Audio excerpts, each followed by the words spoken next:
enchanted island of Madagascar.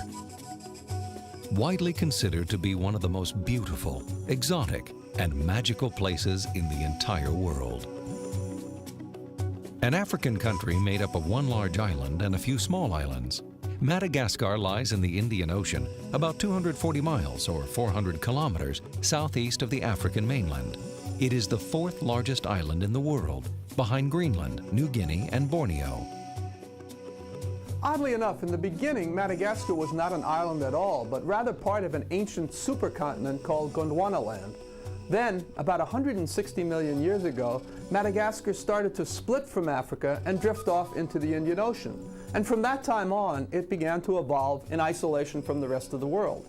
As a result, most of the exotic plants and animals of Madagascar are of ancient Gondwanan origin. This mini-continent is a living laboratory for science and has been described as an alternate world because of the rarity of many of its plant and animal species.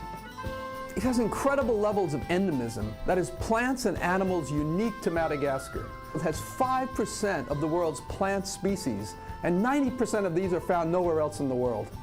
Today in Madagascar, most of the country's people, called Malagasys, are either farmers or herders and are of African or Indonesian descent. The official spoken languages are Malagasy and French.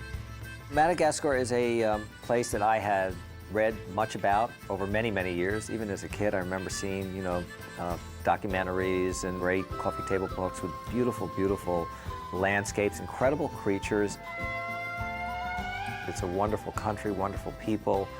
The landscape and the creatures and the animals and the world there is quite unique. There's no other place like it on the planet. From mankind's first steps on the enchanted island to present day, Madagascar continues to inspire the arts, painters, musicians, photographers, and dreamers, all charmed by the otherworldly destination.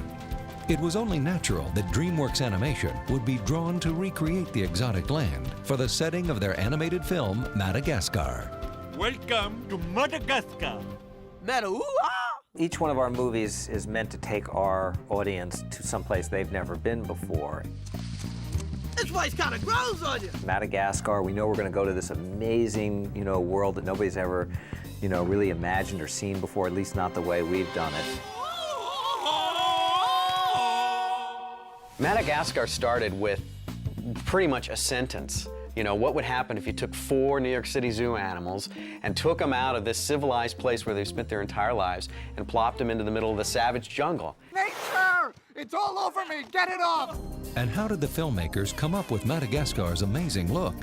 Henri Rousseau is a painter, a French painter who actually never went to the jungle. He'd go to the botanical gardens in France and get ideas and then paint these wonderful, exotic, mysterious, Shangri-La type paintings of this fantastic jungle. And this kind of almost childlike, naive vision for what a tropical jungle would be became our inspiration for Madagascar. Here we are. Where exactly is here? Animators, modelers, and the production design team worked to recreate the strangest and most popular plant in Madagascar, the baobab tree. Among the best known and strangest plants in Madagascar are the surreal-looking baobabs, which look like they've been planted upside down. Some of them can live to be 3,000 years old, and 7 of the world's 8 species of baobabs are found in Madagascar. This is a baobab tree from Madagascar, and it is one of the strangest trees I've ever seen. I did probably a whole forest of baobab trees. Spent a personal good investment of my life with them for like 5 months or 6 months, studying these bizarre-looking trees. But when you actually see it all come together, it looks absolutely stunning. When it comes to incredible animals, nowhere else in the world will you find monkey-like creatures called lemurs. There are 69 kinds of lemurs that inhabit Madagascar. There are more unique and indigenous animals on the island of Madagascar than I think other than maybe 2 or 3 other places on the entire planet in it, and they only exist there. Lemurs are the perfect example. This delightful little fellow is a golden-crowned seafox. This is a species of lemur from northern Madagascar that was not described by science until 1986. There are only about 5,000 to 8,000 of these little guys in the wild. And we're working with the Malagasy NGO Fanambi to create a national park to ensure their long-term survival. Creating crowds of lemurs proved to be a daunting challenge for the animation team.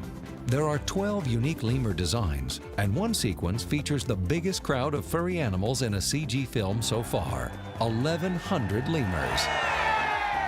It's one of the things that visually is most entertaining about the movie. They're funny. They're funny the way they move. They're funny the way they act and the positions they take and the exaggeration of expressions. It just gives it an energy and a life to it that's special.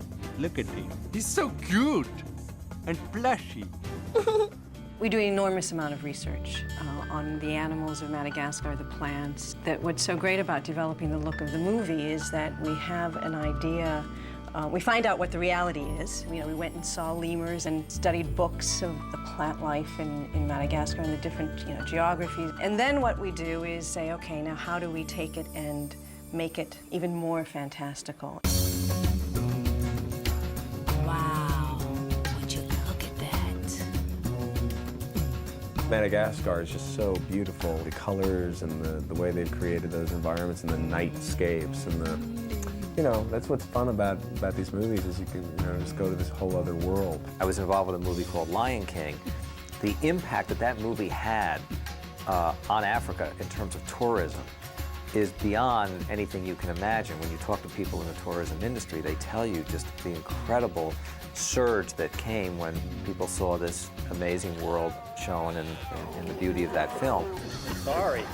My hope is that with a movie called Madagascar out there in the world, people will be interested. They'll go on the internet, they'll go to a website, they'll find out about the country, and that it will have a great positive impact on tourism.